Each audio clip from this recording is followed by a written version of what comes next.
Okay, continuing in chapter 14. He felt that he had unwittingly stuck his hand into the great wasp's nest of life.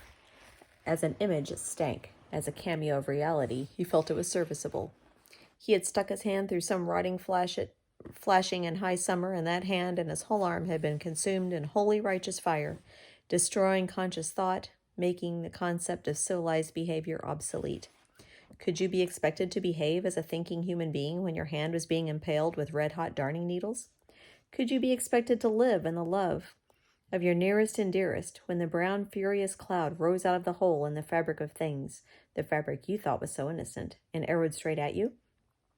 Could you be held responsible for your own actions as you ran crazily about on the sloping roof, 70 feet above the ground, not knowing where you were going, not remembering that your panicky, stumbling feet could lead you crashing and blundering right over the rain gutter and down to your death on the concrete 70 feet below?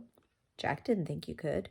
When you unwittingly stuck your hand into the wasp's nest, you hadn't made a covenant with the devil to give up your civilized self with its trappings of love and respect and honor. It just happened to you. Passively, with no say, you ceased to be a creature of the mind and became a creature of the nerve endings, from college-educated man to wailing ape in 5 easy seconds. He thought about George Hatfield. Tall and shaggily blonde, George had been an almost insolently beautiful boy. In his tight faded jeans and Stovington sweatshirt with the sleeves carelessly pushed up to the elbows to disclose his tanned forearms, he had reminded Jack of a young Robert Redford, and he doubted that George had much trouble scoring, no more than that young football-playing devil Jack Torrance had 10 years earlier.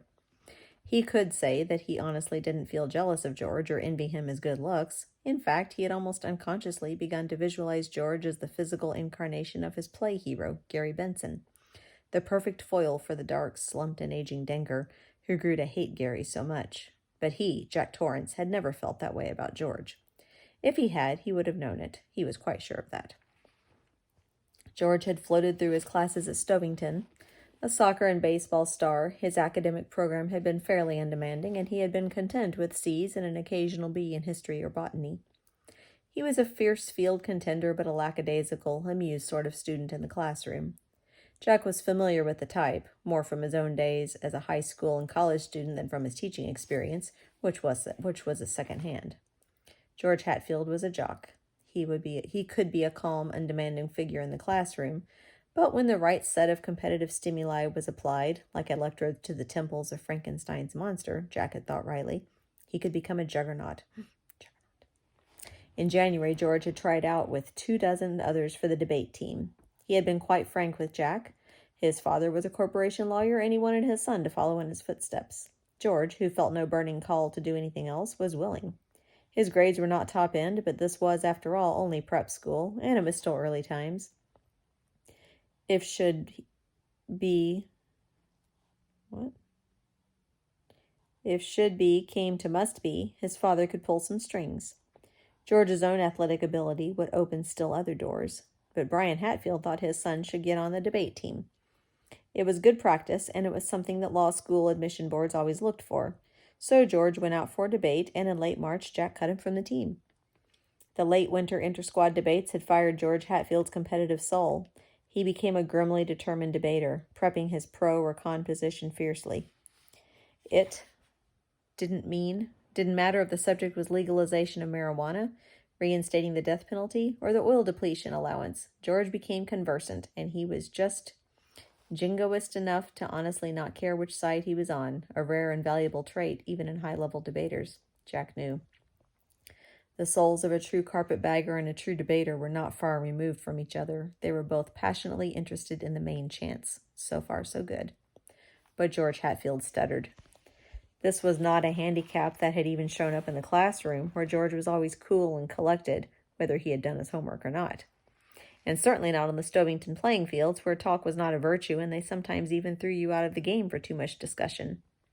When George got tightly wound up in a debate, the stutter would come out. The more eager he became, the worse it was.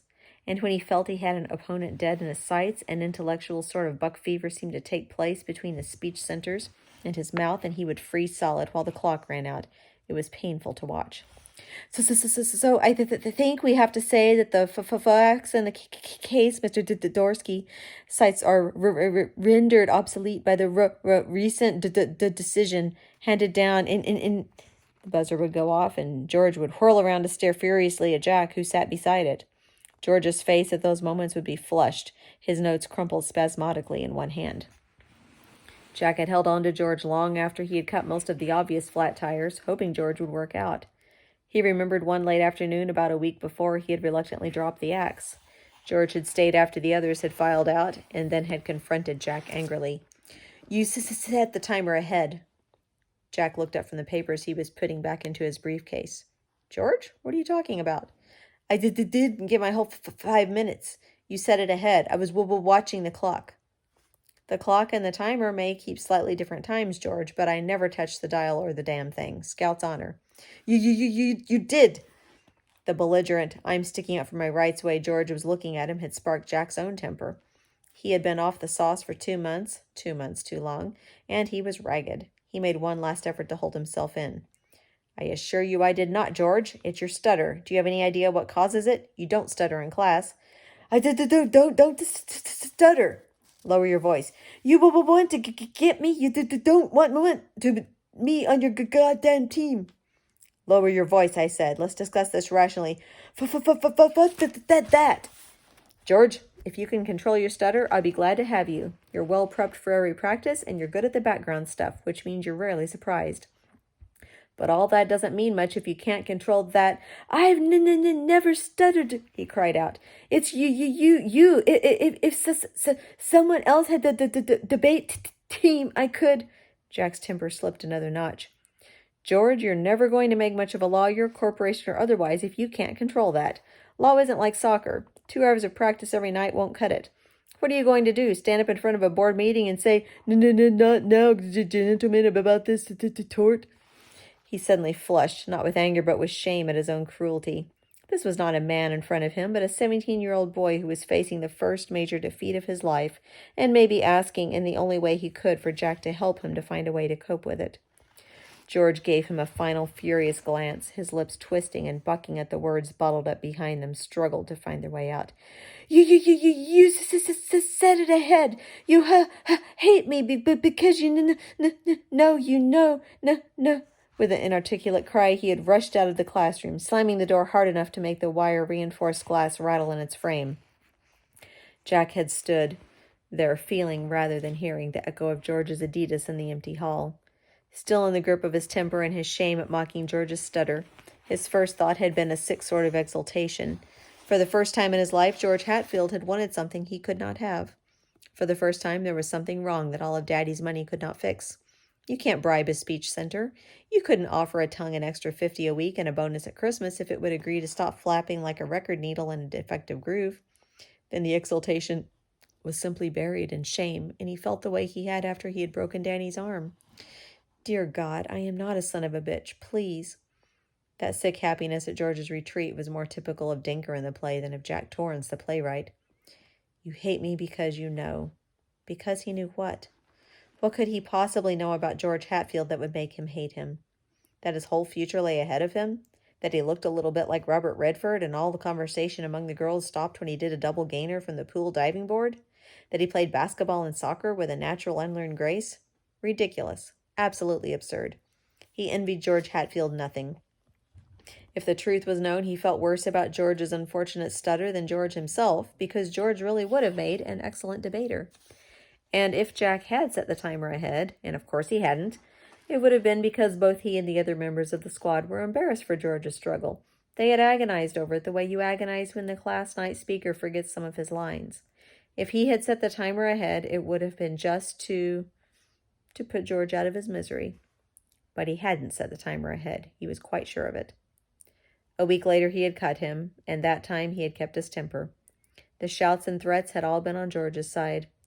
A week after that, he had gone out to the parking lot halfway through practice to get a pile of source books that he had left in the trunk of the VW, and there had been George, down on one knee, with his long blonde hair swinging in his face, a hunting knife in one hand. He was sawing through the VW's right front tire. The back tires were already shredded, and the bug sat on the flats like a small tired dog. Jack had seen red and remembered very little of the encounter that followed. He remembered a thick growl that seemed to issue from his own throat. "All right, George, if that's how you want it, just come here and take your medicine." He remembered George looking up, startled and fearful. He had said, "Mr. Torrance?" as if to explain how this was all just a mistake. The tires had been flat when he got there, and he was just cleaning dirt out of the front treads with the tip of this gutting knife he just happened to have with him, and Jack had waded in, his fists held up in front of him, and it seemed that he had been grinning, but he wasn't sure of that. The last thing he remembered was George holding up the knife and saying, "You better not come any closer." And the next thing was Miss Strong, the French teacher, holding Jack's arms, crying, screaming, "Stop it, Jack! Stop it! You're going to kill him!" He had blinked around stupidly. There was the hunting knife glittering harmlessly on the parking lot asphalt 4 yards away. There was his Volkswagen, his poor old battered bug, veteran of many wild midnight drunken rides, sitting on 3 flat shoes. There was a new dent on the right front fender, he saw, and there was something in the middle of the dent that was either red, paint, or blood. For a moment he had been confused. His thoughts, "Jesus Christ, Al, we hit him after all," of that other night. Then his eyes had shifted to George lying dazed and blinking on the asphalt. His debate group had come out, and they were huddled together by the door, staring at George. There was blood on his face from a scalp laceration that looked minor, but there was also blood running out of one of George's ears, and that was probably meant a concussion. When George tried to get up, Jack shook free of Miss Strong and went to him. George cringed. Jack put his hands on George's chest and pushed him back down. "Lie still," he said. "Don't try to move." He turned to Miss Strong, who was staring at them both with horror. "Please go call the school doctor, Miss Strong," he told her. She turned and fled towards the office. He looked at his debate class then, looked them right in the eye because he was in charge again, fully himself. And when he was himself, there wasn't a nicer guy in the whole state of Vermont. Surely they knew that. "You can go home now," he told them quietly. "We'll meet again tomorrow." But by the end of that week, 6 of his debaters had dropped out, 2 of them the class of the act, but of course it didn't matter much because he had been informed by them that he would be dropped out himself. Yet somehow he had stayed off the bottle, and he supposed that was something. And he had not hated George Hatfield. He was sure of that. He had not acted, but had been acted upon. "You hate me because you know." But he had known nothing. He would swear that before the throne of Almighty God, just as he would swear that he had set the timer ahead no more than a minute, and not out of hate, but of pity. 2 wasps were crawling sluggishly about on the roof beside the hole in the flashing. He watched them until they spread their aerodynamically unsound but strangely efficient wings and lumbered off onto the October sunshine, perchance to sting someone else. God had seen fit to give them stingers, and Jack supposed they had to use them on somebody. How long had he been sitting here, looking at that hole with its unpleasant surprise down inside, raking over old coals? He looked at his watch. Almost half an hour. He let himself down to the edge of the roof, dropped one leg over, and felt around until his foot found the top rung of the ladder just below the overhang. He would go down to the equipment shed where he had stored the bug bomb on a high shelf out of Danny's reach. He would get it, come back up, and then they would be the ones surprised. You could be stung, but you could also sting back. He believed that sincerely. 2 hours from now, the nest would be just so much chewed paper, and Danny could have it in his room if he wanted to. Jack had one in his room when he was just a kid. It had always smelled faintly of wood smoke and gasoline. He could have it right by the head of the bed. It wouldn't hurt him. "I'm getting better." The sound of his own voice, confident in the silent afternoon, reassured him even though he hadn't meant to speak aloud. He was getting better.